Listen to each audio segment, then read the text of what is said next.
Today on Fandomentals, we're joined by the incredibly talented Nicole Sullivan, actress, comedian, and voice behind some of our most iconic childhood characters from MADtv to Kim Possible and beyond.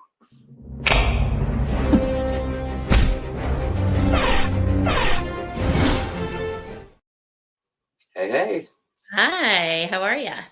Good. Thank you so much for coming on here and letting us get to talk to you.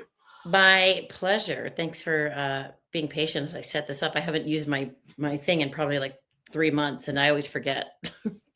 Like, oof, how did I do this during COVID every day? Well, we'll let Tay kind of kick us off on the questions here. All right. So the first one kind of goes back to my childhood. So I had to ask you a question about it. So Kim Possible, Shego, is a big show that I watched growing up, and it is just such an iconic villain character, really. But I wanted to know, really, how did that audition go? Like, how did you get that role? I didn't audition for it, which is so obnoxious, but I knew the creators. I'd done something for them before. And this Shego was just supposed to be in one episode.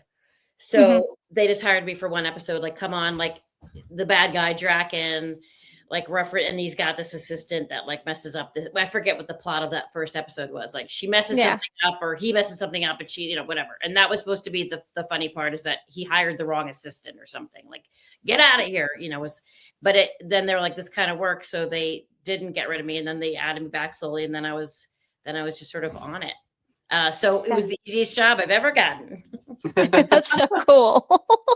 Since we're kind of like talking about Shego, I'll kick off mine with Shego as well. So Shego has become, a huge fan favorite villain across generations. What do you think made her resonate so deeply with audiences? That's a great question. And the answer is I don't exactly know. What I brought to it, because again, it was great going into not thinking it was going to be a regular part, like just thinking it's a one-off. And when something's a one-off, you've got a lot less, like you're not overthinking it. Let's put it that way. So I was just going in and like, they knew me and it was written sort of a certain way. And I was like, can I kind of do it like and they're like, yeah, do it like you would say it, which is like very like, like acerbic and like, ugh, and like over it and annoyed that everything's in the, ugh, you're such an idiot. And so they're like, do it with that in that vein. And then as the episodes went on, they started writing it with that in mind. So then I didn't have to do any of the heavy lifting. It was all written perfectly for my voice, which was fantastic. Bob and Mark are geniuses. But I think two things. One, I think everyone loves someone who speaks their mind because we're not able to. So I think we're drawn to people that can. I think we're drawn to people that look hot. Okay, I think she's hot. And I think people were kind of wanted that female bad guy that wasn't quintessential Disney. We're like, with the huge voice and the witchy witch, and like it wasn't that kind of bad guy. And female bad guys, they're not as varied. They are more now, but they're not as varied. Especially the arched characters, the ones that are definitely like not like a human being, like she's her own kind of human being. So an arched character that sounded sort of normal but was just as much of a bad guy as the other thing. I think that sort of allowed people to feel themselves in that part too. Yeah, that would be my best guess. Makes sense. Yeah, I mean, it makes sense. And she was so cool. Like she's just such a cool villain too. She was a huge baddie. She was great. She gives zero, whats, and I think what I loved about her, and I think what what the show benefited from, was like, oh, Kim Possible. But I think she really respected Kim Possible. Like I think she thought Kim Possible was pretty batty as well. Like she wanted to beat her all the time, never wanted her to win, and I'll be back. But I think she really enjoyed their fights. Yeah, kind of like a Joker and Batman, how you can't have one without the other kind of thing. Yes. No, that's awesome. So I didn't grow up with MADtv, but my husband actually brought it into my life a couple of years ago. And there was one character that we have always just loved and just quoted the heck out of, and it's Antonia and her cat Cece. But we quote saying it is posible, and yes, like we say it all the time, and we literally like it's second nature. But I wanted to know, is it something that you get asked regularly to say those lines at Comic Cons when you actually do go, or when you're at like random Disney Funko Pop Shego signing events? Like, do people come up and you're like, "Oh, you're from MADtv," and ask you to say something? So I will tell you this straight up. My favorite character, Antonia. My favorite Yes. one I've ever done. And here's how it started. This is it like it's not even the story is the weird. It like that's how I used to talk to my cat Cece. So I would come. Oh. I had a cat named Cece. She was this big fat calico cat, and I come up to, hello, Didi. How was your day? What did you do today? Did you try to jump up at the counter but couldn't make it? You're too fat. You're too fat. So that's how I said to her, hello. And that's how I talked. And then so there's this one sketch during, like you hear about the SNL, like there's table reads where you do a bunch of sketches, and then after the table read, they pick and things get cut and da da da. And it was a sketch about like an Italian. So that's why her name was Antonia, because it was supposed to be about an Italiano. It was supposed to be like this Italian waitress or something. And I remember reading, I was like, what? And I'm like, Italian, and I was probably like hungover for the table read or something, 25. And I was like, what is that? And I was like, I don't know if I can do it like a good Italian. I was like, I'm just going to do it like I talked to my cat, because I just did not think the sketch was going to go anywhere. It didn't seem like a great sketch. I was like, it's not going to get picked. I'm just going to do it like I do. How are you today? What pizza would you like? 2 slices of the wood.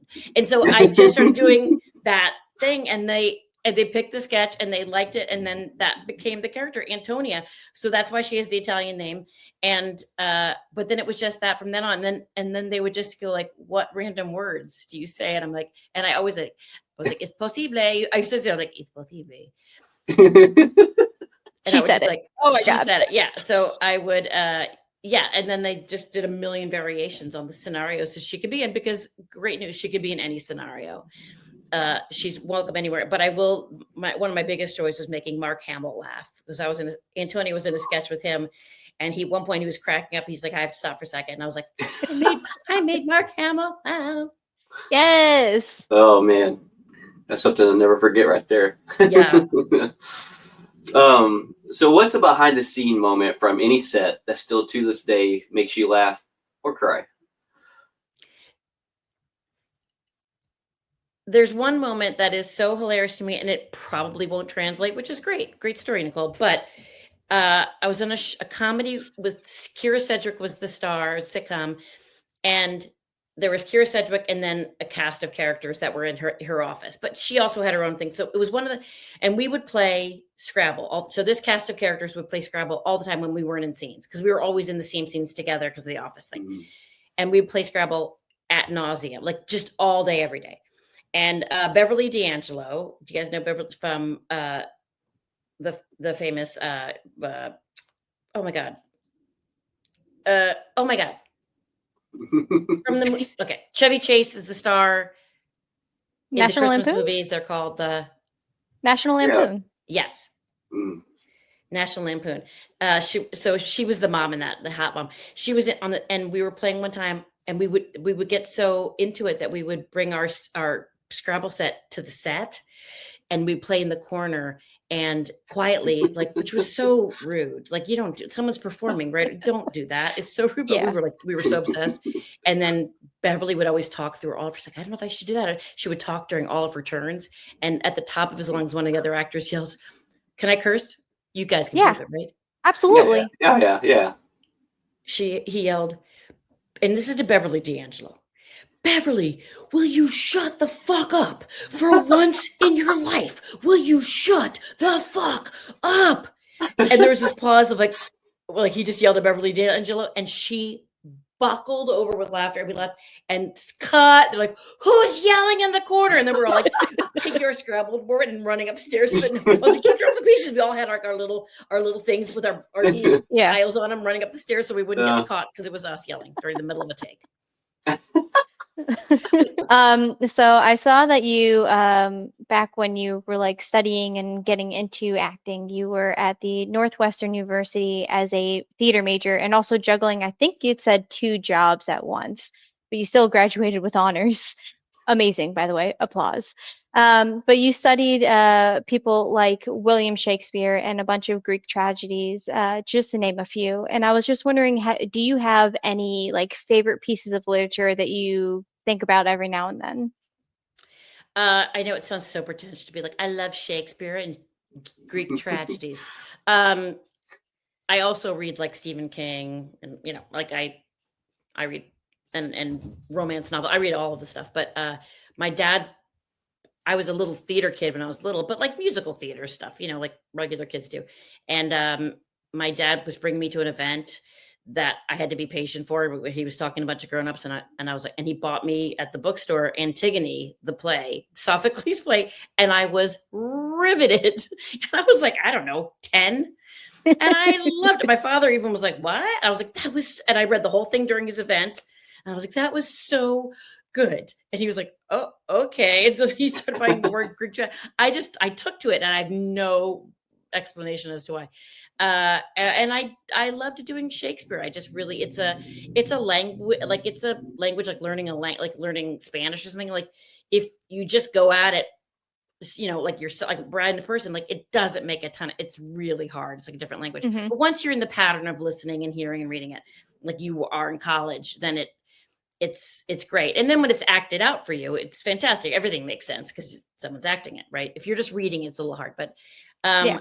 so I would say my favorite Shakespeare is probably I like, as a comedy, I like As You Like It, and drama, I like Othello. Okay. Those are my two answers. But I also love It, Stephen King. I love Thinner. That may be my favorite Stephen King book. Oh, Thinner's okay. creepy. I'll have to pick it up. So, what's something that fame in Hollywood has taught you that no one could have prepared you for?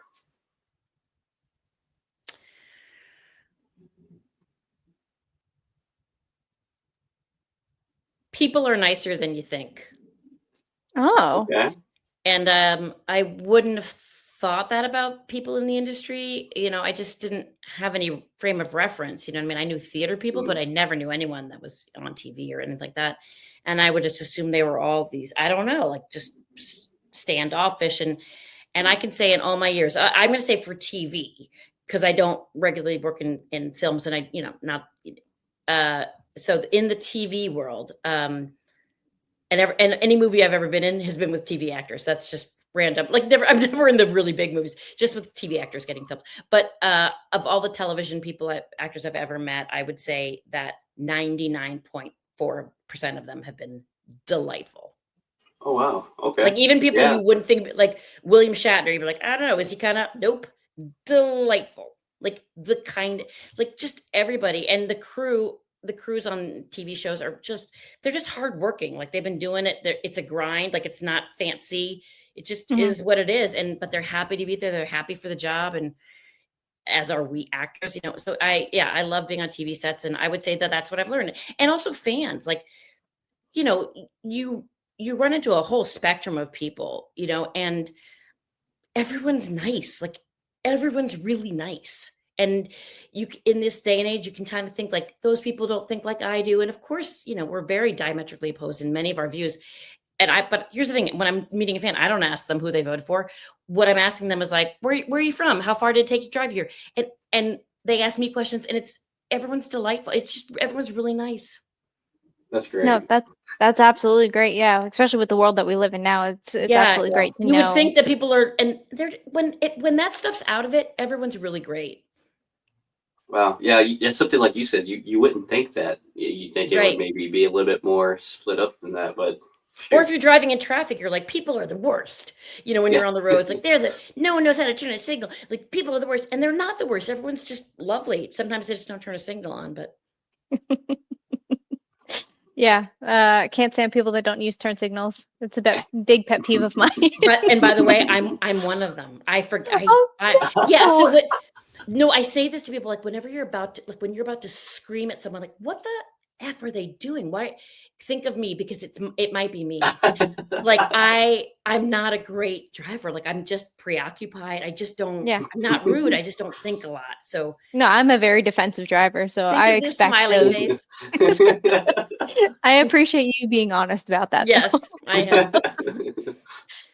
am. So I saw that you were a host for a charity event called the Alliance of Children's Rights. 2013 was the year. It was called the Right to Laugh comedy event. And you had hosted it with Bob Odenkirk and Bob Saget and many, many more other people. But I wanted to know, did you have actually any fond memories of that night that you can recall? Well, thank God Bob Saget is dead, because no, I'm kidding. He was delightful, and he would love that joke. He would love that joke. Yeah, you couldn't go too dark for him. You just couldn't. Like you're like, is there? It's a bottomless pit for him. Like he doesn't. There's no offending. There's nothing. I love dark humor. Yeah, I do too. And he is. I would just sit there and listen. Like I'd listen to him talk to other people, because people that he'd never even met, like waitresses and stuff, he would say the craziest shit. They'll be like, oh no, and because some of the younger ones didn't exactly know who he was, or like, but he didn't care. Like he's like, I'm gonna make myself laugh. If no, and I would watch him endlessly. I found him so entertaining. He was just a fantastic comedian. Bob Odenkirk is brilliant. I knew him since I was young. And so that was super fun. It was great. I felt a little like, obviously, the hey guys, wait for me. Like they all had bigger careers than I, and so, but they were all very inclusive of me and stuff. It was great. And I do a lot of work with foster care places, fostermore.org. Fostermore. Yeah, you'll find it. It like trying to making foster care, like being a foster parent, less sort of like odd. Like, it's still sort of like, oh, you're a foster parent. How it's interesting. And we're trying to make it more, just like what it should be, which normal. Is, that's a normal family situation, is that there's a foster parent, because there's just a lot of kids that need foster homes. And so.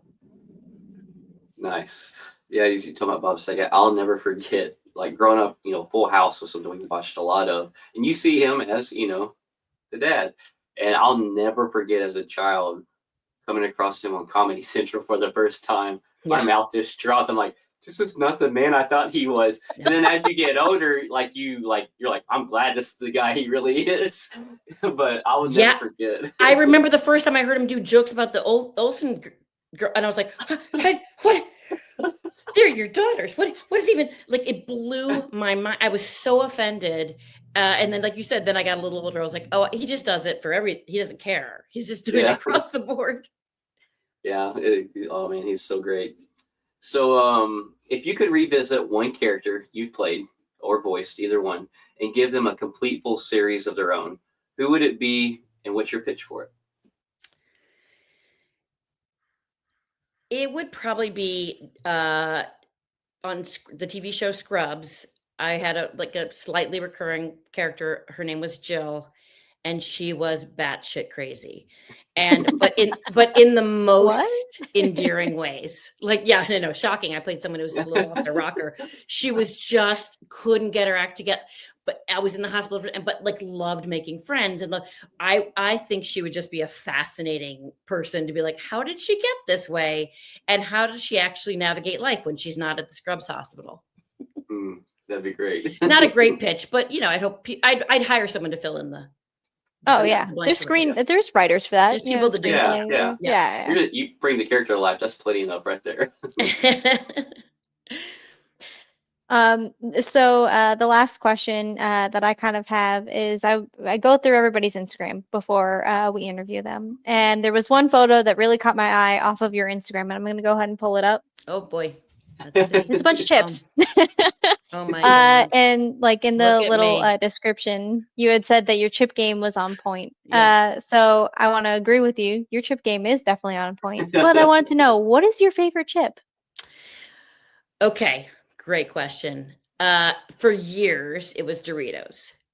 Then, which kind? Then the regular. Years. Okay. Childhood, college, early 20s. Then in my late 20s, it shifted to Cool Ranch, which I was then like, why would I ever eat the rest? Now I have Cool Ranch. I put them in my sandwiches. I put them in my soup. I mean, I was all about them. Since then, it's still Doritos for the majority of the time, but I sure do love those Cheetos Simply Cheddar, like not the Cheetos Crunch, not the ones with all the dust. It's like it's, I don't think it's healthier, but healthier. They're baked. They're baked or so. I don't know. Some bag of bullshit they're handing us. But I love them, and I can, like, before this one's done, I have the next one. Do you know you have to like load a glue gun? You have to keep the glue. Yeah. You have to always push the glue with the next glue. That's how the Cheetos Simply Puffs go into my face. I love that. Do you? I load them. I've heard that people eat their Cheetos with chopsticks so that their fingers don't get dirty. Right. Are you one of those, or are you just like no? I don't. No, the shirt be damned. It's all going here. It's all going on the boobs. But these are less. They're not as neon orange. That's why they're healthy, guys. And that's why preservatives. I get to eat so many because they're more healthy. Yeah, I'm not even gonna lie. Like regular Doritos was my favorite as a kid growing up, and I think I hit like 18. It's like 2008. I hit 18, and like it automatically shifted to Cool Ranch. And like It's Cool always Ranch been you Cool serious? Ranch You for too? me. Yes, Yeah. swear. And it was like, I look back, I was like, why would I ever eat those when I could have? Yeah. It was crazy. I do like now the Doritos wise. I'm into the spicy nacho. Oh, okay. Those are Yeah. good. I've had those. Those were never like those were like number 3 or 4 on my list of Doritos. But yeah, Cool Ranch are great for anything by themselves. What's your guys' in dip? Oh, Cool Ranch. I mean, I literally crumble them in soup. People are like, you're crazy. I'm like, am I? The zesty flavor. I love it. What's your guys' favorite chips? So I gotta say that Cool Ranch is definitely, if I'm traveling anywhere, I'm always grabbing a bag of Cool Ranch or salt and vinegar chips. Okay. I'm one of those. Those are my top 2. What she just said. Oh, So that is literally like if I'm on the go. Now my go-to, like if I'm at home or somewhere, if I can have dip, then I want some Tostitos and some Rotel with sausage. That's my number 1 favorite. If I can have dip, is Rotel with sausage. Wait, Rotel sausage. What is the Rotel sausage? What is that? Yeah, Rotel and then Velveeta cheese and sausage. Oh, I got you. Okay. You make a little dip out of it. Yeah. Like my travel chips versus my home chips are different. But you know what's crazy? As obsessed as I am with chips, and I don't love potato chips. Yeah. Okay. And I love all fattening food. And so the idea there's one food that I'm like, but if it's really good salt and vinegar, I like it. But like regular potato chips, I don't have the time for. Yeah. I'll only do like the kettle cooked like potato chips. Like I'll eat those because those are good. But as for dip, to go back to you, I am a fan of spinach artichoke dip. That is my favorite dip. Yeah, that is a good one. Yeah, that's good. I never liked ranch until I was like in my 40s. And now I'm like, what again? Like, how did I not eat ranch my entire life? But I will say my favorite at Chili's, the queso dip at Chili's, the cheese. That is good. Cheese and sausage, like what you were saying. At Chili's, they have the best. Chili's also has really good Southwest egg rolls. Those are delicious. Ooh, that's good to know. They're a little greasy for me, but yeah, no, the insides of them are delicious. I absolutely agree. Yeah, you can't get too greasy for me. Yeah. I get heartburn. It's cool. I know who I am.